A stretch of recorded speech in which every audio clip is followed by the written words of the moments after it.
AITA for taking everything back after mom called me stingy over a 30-person dinner? Hi, I am Natalie. I am 28 years old. $12,000. That was the figure printed on the receipt, trembling in my hands. Around me, 30 strangers were drinking champagne in honor of my mother's birthday. And she just smiled as if I were a bottomless ATM. In that luxury restaurant, with the smell of expensive perfume suffocating me, I understood that my father had died from this exact same stress, and I was about to make a mistake, saying no to the woman who gave me life. I grew up in a family that, seen from the outside, seemed perfect, almost like a soap opera. We lived in a huge house in a very exclusive gated community in the northern suburbs of Atlanta, with a pool, an impeccable garden, and a garage where my dad's luxury cars sat. He had built his company from scratch. He turned it into a very profitable service business that gave us everything we could ever want. My mom, Sharon, made sure everyone knew how well we were doing and how much we had. For her, appearances were everything. "Richard, love, I need this new designer handbag. Everyone at the country club already has it." I heard her say that at least once a week. "I cannot arrive with last season's model again." My dad would just smile, take out his card, and hand it to her without arguing, as if it were normal. That was how it always worked. Mom asking and dad giving, without clear limits and without anyone putting the brakes on her. She never worked a single day, but she knew perfectly well how to spend money on designer clothes, spa treatments, and trips to luxury beach resorts in Florida. Those trips filled her social media with posed photos. Meanwhile, I was almost always with an endless line of nannies who came and went, just like mom's bags. We changed nannies every few months because none seemed to be good enough for her, according to her own words. I got used to not getting too attached, not asking why they left or where the next ones came from. It was exhausting. I remember one in particular, Miss Evelyn. She really was different. She genuinely cared about me, not just about the paycheck at the end of the month, and she stayed with me even after her shift had ended. She helped me with my homework, read me stories at night, taught me how to make oatmeal cookies in the kitchen, and listened to me when I was sad. With her, I felt accompanied for the first time in a long time. I felt cared for. One afternoon I came home from school and saw Mom with a stern face standing in the living room with her arms crossed. "Miss Evelyn is leaving today," she announced without even looking at me. "I found her wearing one of your silk scarves, and that is unacceptable. The staff must know their place." I knew that was a lie. I was sure Evelyn would never wear anything of mine without permission. I wanted to defend her, but I had no voice. I was 14 years old when everything changed. Dad had been coming home extremely late for weeks, trying to close a huge contract for the company while surviving on coffee and stress. Mom, on the other hand, spent her days sitting with her friends, planning her next vacation at a luxury resort in Florida, without even looking at the dark circles under my dad's eyes. The lines of exhaustion on his face became more pronounced every day, and no one seemed to notice. I saw it all, though. One night the phone rang, and I can still hear Mom's scream bouncing through the hallways. Dad had collapsed in the office. "A massive heart attack," they said with a cold voice and without beating around the bush. By the time the ambulance arrived, it was already too late to do anything. My dad was dead. It was a hard blow. The funeral became a blur in my memory, full of dark suits, expensive flowers, and murmurs of condolences that felt fake to me. I was like anesthetized, standing next to Mom, while she put on a whole show of the inconsolable widow, crying exactly when people looked at her. She played her role to perfection, with flawless makeup and a little handkerchief in her hand. But when I looked at her closely, I could see something else in her eyes, a different fear. It was not about losing her husband, it was about the life she was about to lose, her lifestyle. The day Mom entered my dad's office at the company and sat in his chair, I knew we were doomed. She spun around on the swivel chair, adjusted her designer blazer, and summoned all the department heads for an urgent meeting. I watched from the half-open door with a lump in my throat while she tried to imitate my dad's confident posture. She looked like a little girl playing office. "I have learned everything about this business thanks to my husband," she declared in front of a table full of skeptical faces. People who had been there for years. "We are going to take the company to an even higher level. Trust me." I wanted to scream at them that it was a lie, that he never taught her anything about numbers or contracts, because she never cared. The only thing she participated in was organizing the Christmas party every year. Her contribution was the decoration. That night at home, she did not stop talking about her new role, even at the dining table. "Did you know, Natalie, that your dad had super complicated spreadsheets?" she told me while playing with her wine glass. "I already simplified everything. You do not need so many numbers when you have a business instinct." "Mom, maybe you should hire someone with experience to help you manage everything," I tried to say carefully, trying not to sound insolent. She waved her hand at me, as if swatting away an annoying mosquito. "Do not be dramatic, my love. I am doing great. Everyone is impressed with my natural talent for business," she assured me, almost offended. It was not true. In the following months, I saw how the most experienced employees started to disappear, one after another without a sound. First, my dad's trusted financial director left, then the operations manager, and later even the youngest analysts began to resign. In the hallways, whispers could be heard about late payments, canceled contracts, and debts growing out of control. Mom, meanwhile, started taking money from the company's accounts for her personal expenses, convinced that she deserved it for being the new CEO. It was dangerous. When I asked her anything, she would stroke my head and say, "You are too young to understand how a business works.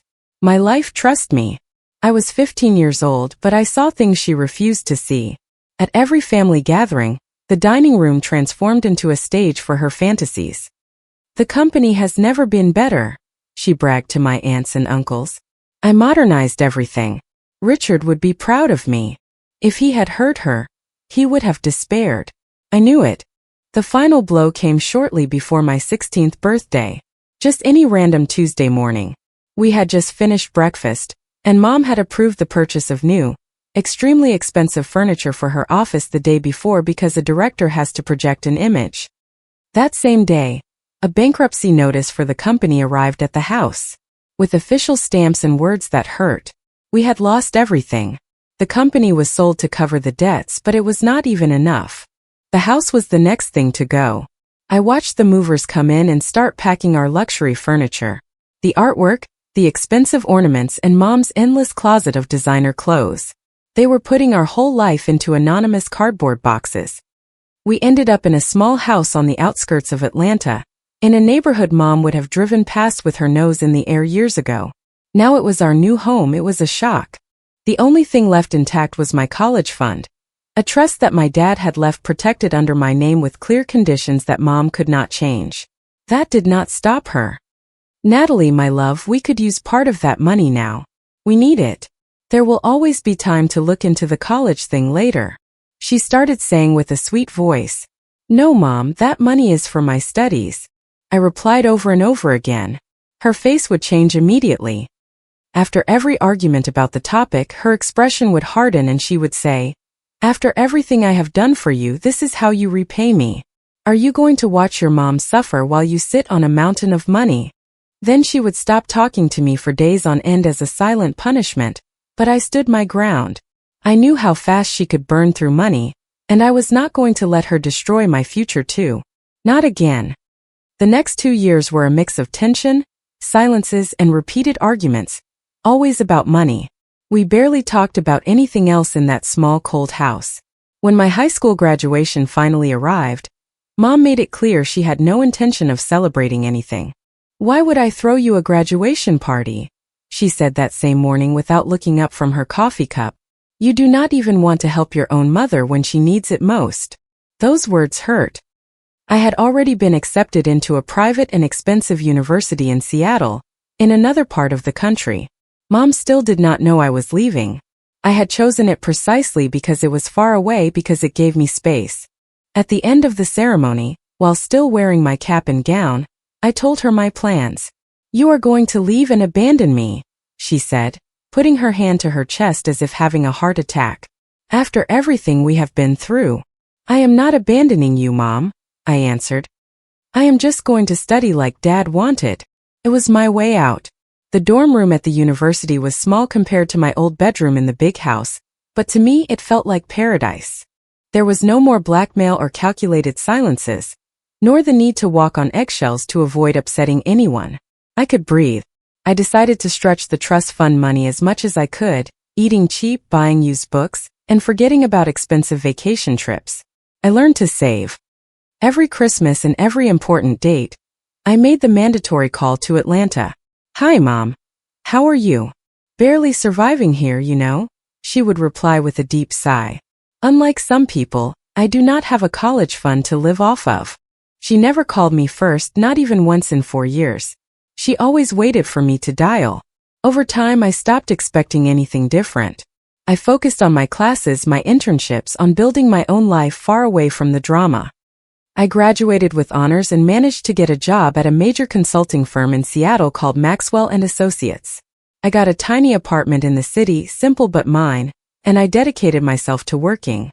I was good at what I did. I closed projects. The clients trusted me. I was promoted twice in 2 years and the salary was already very good. I felt capable.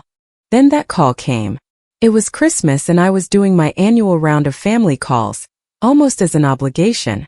"The heater broke again," Mom complained as soon as she answered, without even saying hello. "I barely have enough for groceries, much less for repairs, but do not worry about me. I will put on 3 sweaters and eat saltine crackers." Something inside me shifted when I heard her. A mix of guilt and accumulated exhaustion. I had also just received a raise. "I will go next week." I heard my own voice say almost automatically, "I want to see the house and see how I can help you." I bought a ticket to Atlanta and traveled with a clear plan in mind. I was not going to move back there, but I could put certain things in order. It was time. The house looked worse than I remembered, with peeling paint, broken gutters, and an old carpet that smelled of mold. It looked like no one had done any maintenance in years. Mom opened the door with that martyr expression I already knew well, a mix of reproach and fake resignation. We sat down to drink coffee in the kitchen and I got straight to the point. "I am doing well at work," I told her. "I want to help you. I can send you money every month and fix up the house a bit." Her eyes sparkled in a way I had not seen in a long time. It was pure relief. In a few weeks, the house was painted. We replaced the carpet with a simple but clean floor. And I had the heating system and heater repaired. For the first time in years, the house felt livable. After that, our new routine began. Mom started calling me from time to time, but not just to complain anymore. "Natalie, my life, I thought we could go try that Italian place in the area. Nothing too expensive, just a family dinner," she would say with a cheerful voice. I invited Aunt Barbara and Uncle George. She sounded happy. Those dinners became our tradition. Mom would choose decent but modest restaurants, places where main courses did not exceed a certain price and the wine list was short. Sometimes it was just her and me. Other times Aunt Barbara, Uncle George, or her friend Lisa would join us. The bill was almost always reasonable for me, and I paid it without hesitation. Seemed fair to me. I remember the first time Mom showed me off in a different way. We were at Luigi's, a family-owned Italian spot with checkered tablecloths and candles in recycled wine bottles. I told them that Natalie just landed the firm's biggest client, Mom said, looking at my aunt with genuine pride. My daughter is tough in business just like her dad. For the first time, I felt valued for what I had built on my own, not as an accessory. Over time, the dinners became more frequent. Mom would call every couple of weeks. She would suggest new places, always keeping the rule of not going to overly expensive spots. Sometimes she invited different combinations of relatives and close friends, always small and grateful groups. No one demanded anything strange, nor asked for out-of-place luxuries. Meanwhile, my career kept rising. I was closing bigger deals, my bonuses increased, and I managed to save enough to make the down payment on my own apartment. The mortgage was high but manageable with my salary. Mom went to my apartment's housewarming party, and for once did not comment anything about the size or the neighborhood. She hugged me and said, "You have done very well, daughter. I am happy for you." When I traded my car for a newer one, it felt natural to leave her the old one. It was a well-maintained 5-year-old sedan that still ran perfectly. Her old car barely started anymore. Seemed logical. The car thing was just the beginning. On one of my visits, I saw that she was still using extremely slow internet, almost dial-up, that kept dropping all the time. So I called a provider and set up high-speed fiber internet under her name. Later, when I realized she kept the house too cold at night to save on electricity and gas, I made the decision to start paying her utility bills. I did not want her to be cold or live poorly while I could help. I thought I was doing the right thing. The turning point came when I scheduled my first work trip to New York City. Mom had always said she wanted to visit a big city like that, walk through Times Square, see some theater. I called her and invited her. "Do you want to come with me?" I asked her. "I am going for work, but we can stay for a weekend. I will show you around a bit." Aunt Barbara mentioned that she had never been there, and I ended up buying tickets for all three of us. I thought it was a nice gesture. They were ideal travel companions. They got excited about everything, but they were not demanding. They were perfectly happy with a mid-range hotel, a comfortable bed, and breakfast included, and eating at local diners and markets where the food was delicious without spending much. We walked everywhere instead of taking taxis, and they could sit for hours in a park watching people go by. That trip marked something in our relationship. It changed it. That first trip opened the door to many more. Every time I had to travel to another city for work, to Los Angeles, Chicago, or even Miami, I invited Mom and one or two relatives. They entertained themselves while I was in meetings. They visited museums, parks, churches, markets. We would meet up for dinner, and when I had days off, we toured the city together. They never asked for insanely expensive tours or luxury shopping sprees, although occasionally I would surprise her with tickets to a musical or dinner at a slightly more special restaurant. I started to know a version of my mom I had barely seen, calmer. I felt I was getting to know the person she could have been, if money and appearances had not twisted her way of viewing life so much. I liked that Sharon better, the one who walked with me through a park and laughed at simple things without talking about brands or who had more. I naively believed that this new version was going to stay forever. I was wrong. The call came on a Tuesday morning, while I was reviewing some contracts at the office. I immediately recognized that special tone of excitement I had learned to identify over the years. "Natalie, daughter, I have been thinking about my birthday next month," she said, drawing out her words. "You know I am turning 55. It is an important age." "Of course I remember," I answered. "I was planning to travel to Atlanta to be with you that day. Did you want to do something special? Are you available?" "Yes, this time I want to celebrate properly. It is a major milestone in my life," she continued with a solemn tone. I began to imagine something simple. "We can have dinner at my apartment or your house. Invite Aunt Barbara, Uncle George, Lisa, and I will take care of the food," I suggested. "Or if you want, we can order from your favorite restaurant and that is it." "Oh no, my love," she interrupted me right away. "Do not worry about anything. This time I want to organize everything. You have done too much for me lately. Let me handle my own celebration." It sounded weird to me. Something in her tone should have been a red flag, but at that moment I was just glad to see her taking initiative. "Are you sure?" I asked. "I really do not mind helping you organize. I can pay for whatever is needed." "Absolutely sure," she replied. "You just have to be there at 7. I will send you the restaurant's address by text." I nodded, even though she could not see me. I ended the call thinking that she was finally taking charge of something. On the day of her birthday, I flew to Atlanta in the morning and went straight to my usual hotel, a mid-sized one near downtown. Mom had sent me an address I did not recognize, but I did not give it much thought. I ordered a rideshare, showed the location to the driver, and just stared out the window. When the car stopped, I looked up and almost could not believe it. We were in front of the Crystal Room, the most expensive restaurant in the city, the typical place where prices do not appear on the menu and there is a waiting list of months. The head waiter guided me through the main dining room, full of sparkling chandeliers and ornate walls, to a huge private room in the back. My heart started beating very fast. There, sitting at several tables with impeccable white tablecloths, were at least 30 people. Every relative we had, plus several faces I only knew from social media photos, neighbors, friends from the country club, Mom's acquaintances. "Natalie!" she screamed, approaching with her eyes full of tears. She hugged me tightly, her expensive perfume flooding the air. I was in shock. Aunt Barbara took my hand across the table. "You are a wonderful daughter," she said excitedly. "Your mom has not stopped talking about how you insisted on this spectacular party. The appetizers are delicious and they say an incredibly expensive cut of meat is coming in the next course. I did not understand. As I watched plate after plate arrive with elaborate appetizers, wine that was clearly not cheap, and huge portions of imported meat, I felt my stomach sink. It was a parade of uncontrolled luxury. I did a quick calculation in my head, mentally adding up tables, glasses, menus. This was not a normal dinner, it was a fortune. It hit me all at once. It was a trap. My aunt stood up with a glass of champagne in her hand and tapped it softly with a teaspoon to ask for silence. "I want to propose a toast," she announced with her face lit up with excitement. "To my wonderful niece Natalie. Her generosity today proves the kind of daughter she is, the way she has taken care of her mother, and now this incredible celebration." "Excuse me," I interrupted her with a trembling voice. "I have to stop you right here." The room went silent. Mom's smile froze on her face. Everyone was looking at me.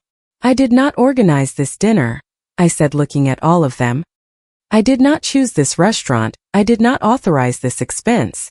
In fact, this is the first time I am hearing about what has been done today." A general murmur was heard. "Natalie," Mom whispered through gritted teeth, "do not say foolish things.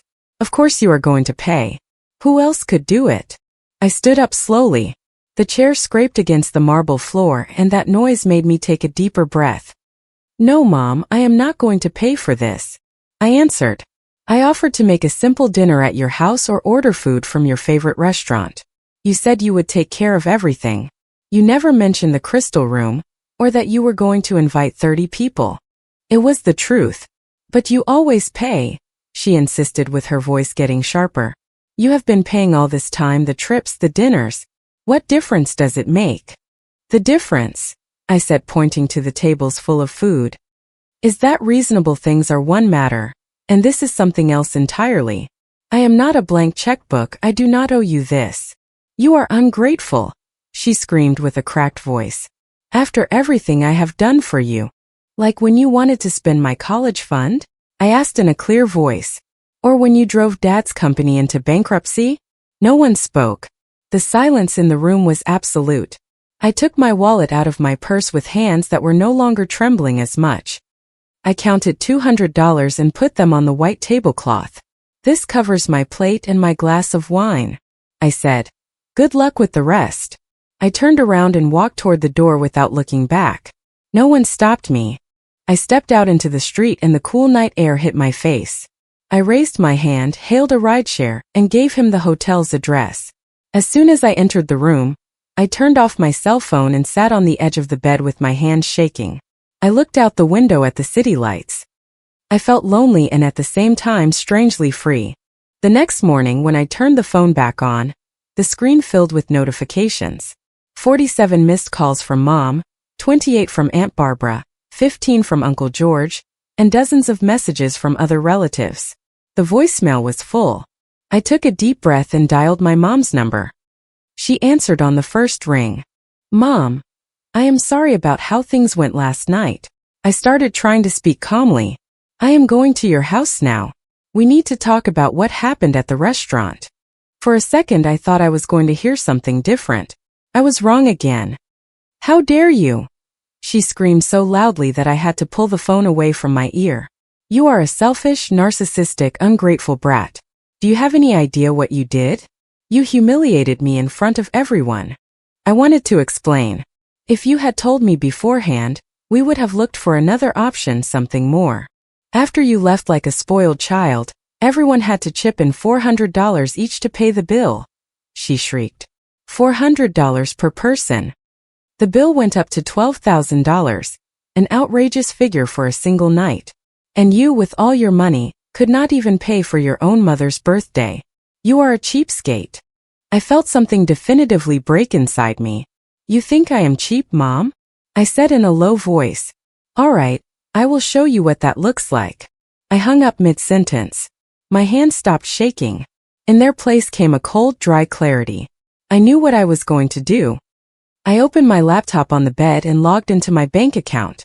The first thing I did was cancel the automatic transfer of $1,000 a month to her account. Then I called the dealership where I had bought the car my mom was now using. "Hello, I am Natalie. I need to coordinate the pickup of the vehicle. The car is still in my name, I explained. In less than 20 minutes I had a tow truck scheduled to go to my mom's house. The car was legally mine.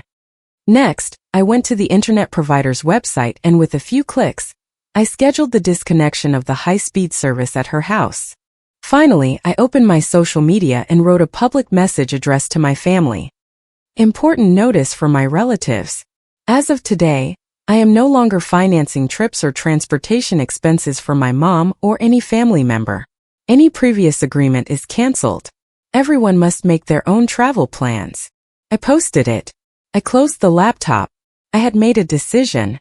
The effect was immediate.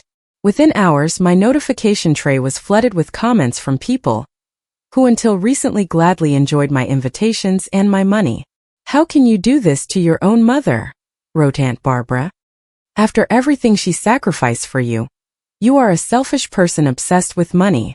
Uncle George, who had traveled with me to Miami just 2 months ago, added, "Your dad would be ashamed of what you have become. Is this how he raised you, to abandon your family?" It hurt to read that. The comments continued, each harsher than the last. My cousin Melissa, whom I had helped move into her new apartment last year by paying part of the deposit, posted, "Do not bother coming to my wedding in September. I do not want someone so cold on my special day." Aunt Barbara finished it off. "And you can forget about my 60th anniversary party. We do not need your money or your gifts." It was astonishing. It caught my attention how quickly everyone seemed to forget the paid dinners, the trips, the hotels, the plane tickets, the ride shares, the meals, everything I had covered without asking for anything in return. From one moment to the next, I was the villain of the story, the greedy daughter who abandoned her poor mother. No one mentioned the $12,000 bill they had to split. No one asked why my mom invited so many people to such an expensive place without even discussing it with me. That did not matter in their version of the story. The first few weeks were the hardest. I threw myself headfirst into work and asked for more projects. I stayed extra hours at the office, anything just to avoid thinking so much. My cell phone did not stop ringing with unknown numbers, relatives trying to contact me from other phones after I blocked them. I ended up changing my number and only gave it to a few trusted people. Some nights I would lie in bed and wonder if I had done the right thing. I doubted, but then I remembered all the years of manipulation, the guilt trips, the demands disguised as affection. I realized that the birthday dinner had not been an isolated accident, but the most obvious example of a pattern that had been going on my entire life.